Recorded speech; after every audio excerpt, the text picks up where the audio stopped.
اعوذ باللہ من الشیطان الرجیم، بسم اللہ الرحمن الرحیم۔ لائف ویو ود اسرار قریشی کی ایک اور نشست کے ساتھ میں حاضر ہوں۔ اللہ پاک مجھے اچھی بات عطا فرمائے اور اس بات کو آپ تک اچھے طریقے سے پہنچانے کی توفیق عطا فرمائے، آمین۔ ہم بات کر رہے ہیں ڈپریشن سے کوپ کرنے کے لیے۔ تو میں نے ایک بات تو آؤٹ سیٹ پہ کہہ دی تھی کہ اگر ضرورت ہے تو پھر آپ سائیکیٹرسٹ کے پاس جائیے اور باقاعدہ میڈیکل ٹریٹمنٹ شروع کیجئے، کیونکہ اس کے بغیر کوپ کرنا مشکل ہوگا، تو وہ کیجئے اور پھر باقی چیزیں اس کے ساتھ ملا کے کیجئے۔ تو whether you are taking an antidepressant treatment, یا اگر آپ نہیں بھی لے رہے اور ابھی آپ کا ڈپریشن سیٹن ہو رہا ہے اور آپ سمجھتے ہیں کہ آپ کوشش کر کے اس سے شاید نکل سکتے ہیں، تو اس کے لیے ہم بات کر لیتے ہیں۔ تو دونوں صورتوں میں یہ چیزوں کی آپ کو ضرورت ہوگی، یعنی اگر آپ ٹریٹمنٹ لے رہے ہیں تو بھی، اور اگر آپ ابھی سمجھتے ہیں کہ ٹریٹمنٹ کے بغیر ہی شاید آپ کوپ کر لیں گے تو بھی، یہ دونوں صورتوں میں یہی کام آپ کو کرنے پڑیں گے۔ تو سب سے پہلا کام تو یہ ہے کہ آپ جو بھی آپ کی سچویشن ہے، سب سے پہلے تو اپنے آپ کو آرگنائز کر لیجئے، ٹھیک ہے؟ اور آرگنائز کرنے سے میری مراد یہ ہے کہ اگر آپ بے ترتیب تھے تو ترتیب میں آ جائیے، اگر آپ بے قاعدہ تھے تو باقاعدہ ہو جائیے، اور اپنی چیزوں کو ذرا درست کر لیجئے، اپنا ماحول، اپنا ارد گرد کی چیزوں کو بھی آرگنائز کر لیجئے۔ یعنی میں نے ایک آرٹیکل پڑھا ہارورڈ میں نے شاید پہلے بھی ریفرنس دیا تھا ہارورڈ بزنس ریویو میں، why do I make my bed first thing in the morning. یہ ہارورڈ بزنس ریویو میں آرٹیکل پرنٹ ہوا اور انہوں نے اس کے فوائد پہ پورا آرٹیکل تھا ایک صاحب کا، and very well known person, جس میں انہوں نے لکھا تھا کہ میں کیوں صبح سویرے اپنا بیڈ بناتا ہوں اٹھ کے، because it gives a very good feeling of having، سب سے پہلے تو یہی ہوتا ہے that I've done something, and it looks good and it feels good کہ ہاں میں نے اچھا کام کیا ہے، and at the end of the day when I return home تو already مجھے بڑا صاف ستھرا بیڈ تیار ملتا ہے، which is very tempting, and if I'm tired I can just go in and sleep, بجائے اس کے کہ بکھرا پڑا ہو اور بلینکٹ اس کے کوئی ادھر بکھرا ہو اور بستر پہ شکنیں پڑی ہوئی ہوں اور برا حال ہو جس میں گھسنے کو جی نہ چاہے۔ تو یہ چھوٹی چھوٹی چیزیں ہوتی ہیں، لیکن آرگنائز کرنا ضروری ہے۔ یعنی آرگنائز کرنے میں your sleep time, your wake up time, your eating times, your work time, your relaxing time, ان چیزوں کو آرگنائز کر لیجیے، اپنے کنٹرول میں کر لیجیے، ٹھیک ہے؟ آرگنائز کرنے کا مطلب یہی ہوتا ہے نا کہ کنٹرول میں کر لیتے ہیں ہم، اور کنٹرول میں کرنے کے ظاہر ہے اس کے ایک تو ویسے فوائد ہیں کہ آپ کی زندگی آرگنائز ہو جاتی ہے، دوسرا اس سے بھی زیادہ بڑا فائدہ یہ ہے کہ you get a feeling of control. If I want to sleep at 10 o'clock at night, اور میں نے یہ طے کیا ہے کہ میں 10 بجے سو جاؤں گا، تو یہ میرا کنٹرول ہے نا، اور وہ سب کو پتہ چل جائے گا 2-4 دن میں، زیادہ ٹائم نہیں لگے گا کہ جی یہ صاحب تو سو جاتے ہیں 10 بجے، یا صاحبہ یہ 10 بجے سو جاتی ہیں، تو آپ کو کوئی ڈسٹرب بھی نہیں کرے گا، گھر میں بھی نہیں کرے گا، باہر سے لوگ فون بھی نہیں کریں گے پھر آپ کو، ٹھیک ہے؟ اور شروع میں آپ فون کی آواز بند کر کے پرے رکھ دیجئے تاکہ آپ کو اس سے بھی ڈسٹربنس نہ ہو، تو لوگوں کو اندازہ ہو جائے گا، جو کوئی آپ سے پوچھ لے گا آپ اس کو بتا بھی دیجیے گا کہ ہاں میں سو جاتا ہوں جلدی، میں جلدی سوتا ہوں، میں تو واقعی جلدی سوتا ہوں، اور سب کو پتہ ہے اس بات کا، مجھے کوئی فون نہیں کرتا ایک سرٹن ٹائم کے بعد، ان کو پتہ ہے کہ اس وقت یہ اویلیبل نہیں ہوں گے، حالانکہ میرا فون آن ہوتا ہے، سارا وقت آن ہوتا ہے، لیکن اس کے باوجود nobody calls me at that time۔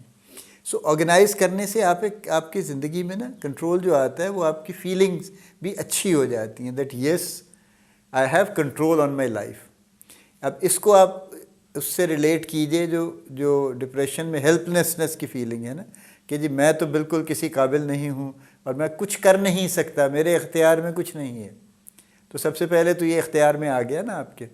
تو it will counter that feeling, you will feel good کہ ہاں yes I have some control on some things, تو سب سے پہلے تو آرگنائز ہو جائے گی، ٹھیک ہے؟ پھر دوسری بات یہ ہے اس سے ریلیٹڈ، جو اس میں بھی تھی، پہلے بھی تھی، اس میں بھی ہے، کہ اپنی ہیلتھ کو قائم رکھیے، ٹھیک ہے؟ اسے ہر طرح سے، یعنی ہیلتھ قائم اسی طرح رہتی ہے نا کہ اگر آپ ایک اچھی زندگی گزار رہے ہیں، باقاعدگی کی زندگی گزار رہے ہیں، اگر آپ کی ڈائٹ مناسب ہے، دیکھیے ڈائٹ مناسب کرنا از ناٹ اباؤٹ کاسٹ، پیسے نہیں لگتے اس پہ، صرف چیزوں کی ترتیب بدلتی ہے بیسکلی، کہ ہم جس طرح سے جو عام کھانے کھاتے ہیں اتنے ہی کاسٹ میں ہم ذرا بہتر چیزیں بھی کھا سکتے ہیں، جس طرح سے ہم پکاتے ہیں اس کو پکانے کو بہتر کر سکتے ہیں، تو ہیلدی ہو جائیں گی چیزیں۔ تو لہٰذا ہیلدی ایٹنگ اور ہیلدی لیونگ یہ دوسرا ضروری کام ہے جو کہ کرنا چاہیے۔ تیسری چیز یہ ہے کہ اپنا فوکس کسی چیز پہ، یعنی وہ چیزیں جو آپ کو ڈپریس کرتی ہیں ان سے ہٹا کے کسی ایسی چیز پہ فوکس کیجئے جو آپ کو بہتر لگتی۔ دیکھیے یہ بات میں بہت لوگوں سے کہہ چکا ہوں کہ ہمارے ہاں یہ ایک المیہ ہے کہ ہمارے مرد بھی اور ہماری خواتین بھی، ہمارے مرد حضرات تو اپنی نوکری میں مصروف ہو جاتے ہیں، صبح جاتے ہیں شام کو آتے ہیں یا جو بھی کرتے ہیں، کوئی جلدی بھی آ جاتے ہیں تو بہرحال ان کے دماغ میں یہی ہے کہ جی میں ایک جاب کر رہا ہوں اور بس یہ زندگی کے لیے بہت کافی ہے۔ اس کے بعد ان کی کوئی پرسنل دلچسپی نہیں ہوتی، کوئی کبھی ٹی وی دیکھ لے گا بیٹھ کے، کبھی کچھ اخبار کوئی پڑھ لے گا، لیکن یہ کوئی لانگ ٹرم انٹرسٹ نہیں ہے۔ لانگ ٹرم انٹرسٹ وہ ہوتے ہیں جن کی اگزامپل ہم دیتے ہیں، جیسے گارڈننگ ہے، کسی کو شوق ہے تو آپ چھوٹا باغیچہ بنائیں، کچھ بھی بنائیں، آپ اگر آپ کے گھر میں جگہ ہے 2 پھلدار درخت لگا لیں، ان کا پھل کھایا کریں گے تو آپ کو بڑا اچھا لگے گا۔ رنگ برنگے پھول لگا لیجئے، ان کی پھر آبیاری کیجئے، ان کو دیکھیے، دیکھ بھال کیجئے، سب کچھ اچھا لگے گا آپ کو۔ پڑھنا بہت ایک یعنی لانگ ٹرم ساتھی ہے، اور اگر آپ کو پڑھنے کا شوق آ گیا تو آپ کی دلچسپی بن گئی تو پھر تو آپ جب چاہیں بیٹھ جائیں کتاب پڑھنے، آپ کو ہمیشہ اچھا لگے گا۔ میوزک ہے، کچھ لوگوں کو بڑا پسند ہے، بڑی بڑی کلیکشن ہے لوگوں کے پاس میوزک کی جو انہوں نے اکٹھی کی ہوئی ہے، اور وہ بیٹھتے ہیں اور سنتے ہیں جب ان کے پاس ٹائم ہوتا ہے، اور وہ ٹائم نکالتے ہیں اس کام کے لیے۔ کسی کو آپ کو پینٹ کا شوق ہے، آپ کوئی اسکیچنگ کا شوق ہے، اگر آپ میں کوئی ٹیلنٹ ہے کسی بھی قسم کا تو اس کو کر لیجئے، اس کام کو کوئی اپنا فوکس اس پہ لے کے آئیے اور اس کام کو کیجئے، تاکہ آپ کو باقی وہ جو دوسری ہے نا، جو نیگیٹو آپ کے ارد گرد چیزیں گھوم رہی ہیں، اس میں پازیٹیوٹی کا کوئی آئلینڈ نمودار ہو، اور وہ آپ کو اچھا لگے گا وہ ایکچولی۔ سو یہ تیسری چیز یہ ہے کہ اپنا فوکس کسی ایسی چیز پہ لے کے آئیے، ڈسکور کیجئے، اگر آج تک آپ نے نہیں کیا تو کر لیجئے۔ ہماری خواتین کا بھی یہی ہے کہ گھر کے کام ہیں، بچوں کی دیکھ بھال ہے، اس کے بعد اس میں ساری عمر گم رہے، جب بچے بڑے ہو گئے اور بچے غائب ہو گئے گھر سے، اب بیٹھے بیکار، اب زندگی میں ڈپریشن ہے کہ کچھ نہیں، وہ بس جی بچے تو چلے گئے جی، اب کیا کریں جی، اب تو کوئی کام ہی نہیں ہے کرنے کو، اور وہ پلٹ کے پوچھتے نہیں ہیں جی، وہ بڑے مصروف ہیں جی، انہوں نے یہ نہیں کیا جی، وہ تو باہر چلے گئے جی، وہ تو 2 سال بعد آئیں گے۔ دیکھیے یہ تو زندگی ہے، چل رہی ہے نا ہر کسی کی۔ تو وہ ایک الگ سوشل ایشو ہے بہت بڑا کہ بے شمار بوڑھے والدین پاکستان میں موجود ہیں اور باقی دنیا میں بھی موجود ہیں، جن کے بچے پاکستان سے باہر کافی دور امریکہ یورپ میں کہیں جابز کر رہے ہیں، سیٹل ہو گئے ہیں، وہیں رہ رہے ہیں، ان کی واپسی کا کوئی ارادہ نہیں ہے، پیسے ہیں لیکن ان کے پاس وقت نہیں ہے آنے کا،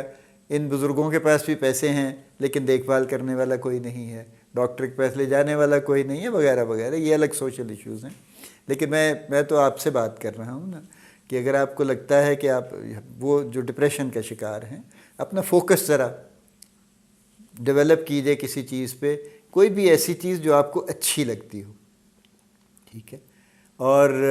اس کو پھر شروع کر لیجئے باقاعدگی کے ساتھ، تھوڑا تھوڑا ٹائم اس پہ لگائیے، تو every time that you spend that time on that, whatever little time you spend, it will feel good. اور ڈپریشن میں سب سے ضروری چیز یہی ہے، you need things which feel good, اس سے آپ کی طبیعت پہ، آپ کے موڈ پہ ایلیویٹنگ ایفیکٹ ہوتا ہے، بہتر ایفیکٹ ہوتا ہے۔ آگے چلیے جناب، ایک certain amount of social activity, چونکہ ڈپریسڈ پیشنٹس کا امیڈیٹ رسپانس یہ ہوتا ہے کہ وہ کونے میں گھس جاتے ہیں، they don't want to see people, they don't want to talk to anybody, وہ کسی سے ملنا نہیں چاہتے، بات نہیں کرنا چاہتے، صورت نہیں دیکھنا چاہتے، اپنا حلیہ ایسا بنا لیتے ہیں کہ وہ نہیں چاہتے کہ کوئی بھی ان کو دیکھے، ٹھیک ہے۔ تو لہٰذا سوشل ایکٹیویٹی اپنی ضرور کوشش کیجئے، اور اسی سے میں جوڑ کے یہ بات بھی کہوں گا کہ اپنی پرسنل ہائیجین کو قربان مت کیجئے، کیونکہ یہ بھی ایک بڑا ایشو ہے جو ڈپریشن میں آتا ہے کہ بیٹھے بس کئی دن سے نہائے نہیں، کپڑے ہی نہیں بدلے ہیں، بال نہیں بنائے ہیں، تو جب یہ حلیہ ہو جاتا ہے نا تو ویسے بھی کسی سے ملنے کا جی نہیں چاہتا، اور کوئی کسی کا بھی آپ سے ملنے کو جی نہیں چاہتا. تو اس لیے بہتر یہ ہے کہ پہلے اپنی ہائیجین پہ توجہ رکھیے. وہ آرگنائزڈ ہونے میں یہ بھی پارٹ شامل ہے کہ اپنی ہائیجین کو ٹھیک رکھیے اور اپنی ایک سرٹن سوشل ایکٹیویٹی ضرور رکھیے. اتنی ہمارے ہاں تو بھی اللہ کا شکر ہے اس طرح سے تنہائی نہیں ہے، لونلینس نہیں ہے. یعنی کوئی ایسے لوگ نہیں ہے کہ جن کا کوئی دیکھنے پوچھنے والا ہی نہیں ہے. ہوں گے لیکن کم ہے ریلیٹیولی، ورنہ کوئی نہ کوئی کہیں نہ کہیں کسی کا کوئی دوست ہے، کوئی عزیز ہے، کوئی رشتہ دار ہے، کوئی دوست کا دوست بھی ہے تو لوگ پوچھ لیتے ہیں. یہاں پہ اتنا بڑا معاملہ نہیں ہے. سو لہٰذا اپنے آپ کو سوشلی آئسولیٹ مت کیجیے، بلکہ کچھ تھوڑی سی سوشل ایکٹیویٹی اپنی قائم رکھیے. اس نشست کو ہم یہاں روکتے ہیں ورنہ یہ بات پھر لمبی ہوگی. اگلی نشست میں اس کو انشاءاللہ کنکلوڈ کرتے ہیں. اللہ پاک آپ کو بڑی کامیابیاں عطا فرمائے. اللہ پاک آپ کا حامی و ناصر ہو، ہم سب کا حامی و ناصر ہو. آمین.